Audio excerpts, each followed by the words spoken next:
You would not have gotten that under a Kamala Harris administration, that is for sure. A moment where we can also say thank you to this Trump administration, because while you and I can sit and talk about Columbus Day and know that this is also being supported from our federal government, that there is a willingness and a desire to make this holiday about Columbus Day once again, that was not necessarily going to be the case. And if you want a little throwback here, I have for you in 2021, then Vice President Harris speaking to the National Congress of American Indians on Columbus Day, which they tried to rebrand as Indigenous Peoples Day. Listen to what was a window into our future should a Kamala Harris administration have come to pass. Play it. Since 1934, every October, the United States has recognized the voyage of the European explorers who first landed on the shores of the Americas. But that is not the whole story. That has never been the whole story. Those explorers ushered in a wave of devastation for tribal nations, perpetrating violence, stealing land, and spreading disease. We must not shy away from this shameful past, and we must shed light on it and do everything we can to address the impact of the past on Native communities today. I don't think so. I think we could actually just celebrate Columbus Day. How about that? Nice work, Christopher Columbus. Nice job. Very impressive sailing across the ocean blue in 1492. I don't think we actually have to sit around and cry about everything that happened to the indigenous peoples thereafter. You know, something that's fascinating as it begins to unfold here, you're seeing more and more of this. There has been some advances in science that allow us to see increasingly that the so-called indigenous in places all over the world replaced people, generally by conquest, that were there before them. And that this has been the nature of human existence in certainly the pre-modern age forever. That people come along, and unfortunately, we are ultimately, it has been said, we are mammals. We are more than mammals, but we are mammals. And we come along and we decide that we're going to fight over resources and we're going to fight over territory. And that's a messy business. But to pretend that this is something that is unique to European explorers is nonsense. And I think we've all had enough of this. And if we're going to start to talk about the situation of the indigenous peoples as we arrive here in America, or as the Europeans arrived in America, let's really talk about it. How many of you even would, for example, know offhand that by the historical record, there was a whole number, I mean, really in the dozens of Native American tribes. And I don't even like that term Native American because they weren't part of America. America was actually the creation of the European explorers who arrived here.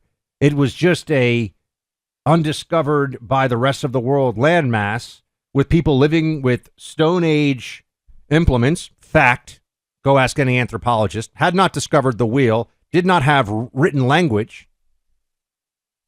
You know, if this were anywhere else in the world, they would have long since been conquered. But because there were oceans in between them, they lasted quite a bit longer. But how many people would even know offhand that there were dozens of cannibal tribes, or rather tribes that practiced cannibalism right here in America? We've heard more about the Aztecs and the Incas and their massive empires of slavery, built on slavery. Yes, that is true. And human sacrifice, including child sacrifice. That's better known. When we arrived, well, I shouldn't say we, but when the Spanish conquistadors arrived, specifically in what is now Peru, Ecuador, the northwest of South America, when Pizarro and his band of conquistadors got there, it had only been a pretty recent phenomenon that the the regime in place, the Incas, who had taken over, had in fact been the ruling entity there. They had been fighting for a long time to subjugate other tribes. So the Incas were not like this cohesive, and there were tens of millions of them. The Inca Empire was actually much larger by population than the Aztec Empire. I think the Aztec Empire, because it's closer to us, is better known, more famous. We know stuff about Mexico more than we do about Peru and Ecuador in this country because it's right next door. But the Inca Empire was much larger by area, went on for like 1,000 miles and north-south. All along what we think of now as the Andes, the spine of the Andes, if you will, everything up in the Andes to the west of it that was inhabited was the Incas. When in the early 16th century, the European, Spanish conquistadors / explorers arrived there, but they were engaged in their own conquest.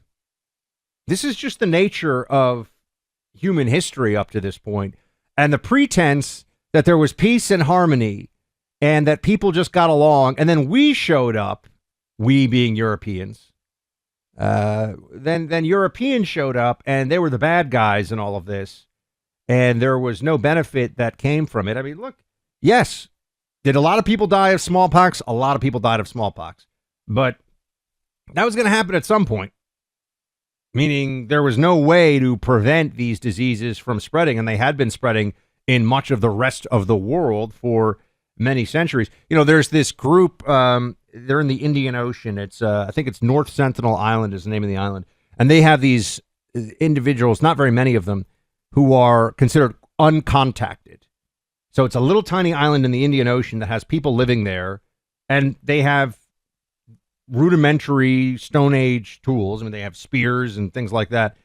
And no one is allowed to go to the island because if they do, well, one, they've actually killed people who have visited the island. But, you know, I could understand. They'd be free. I'd be freaked out, too, if I were them.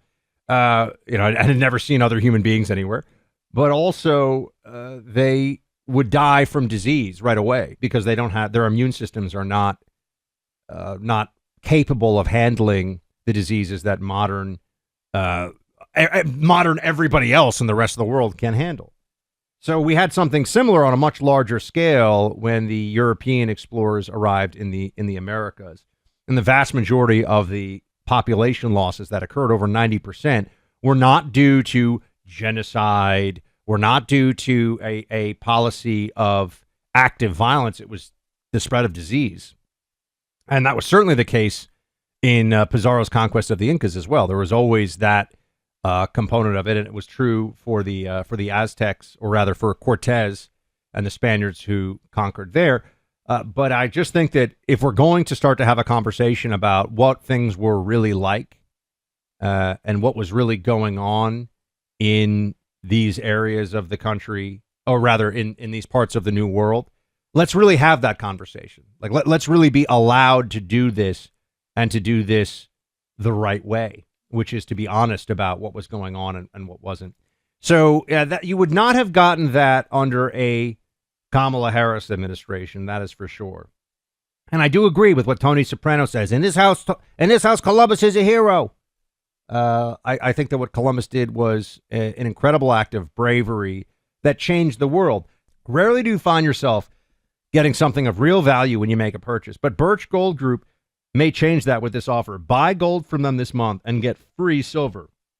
For every $5,000 purchase from Birch Gold Group this month in advance of Veterans Day, they will send you a free patriotic silver round that includes the American and Gadsden flags on it. The Gadsden flag is the "Don't Tread on Me" phrase and associated image.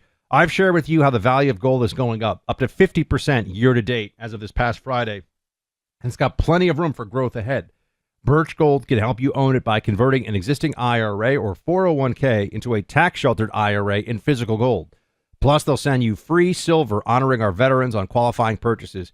And if you're current or former military, Birch Gold has a special offer just for you. They're waiving custodial fees for the first year on investments of any amount. With an A-plus rating with the Better Business Bureau and tens of thousands of happy customers, many of which are listeners like you, I encourage you to diversify your savings into gold.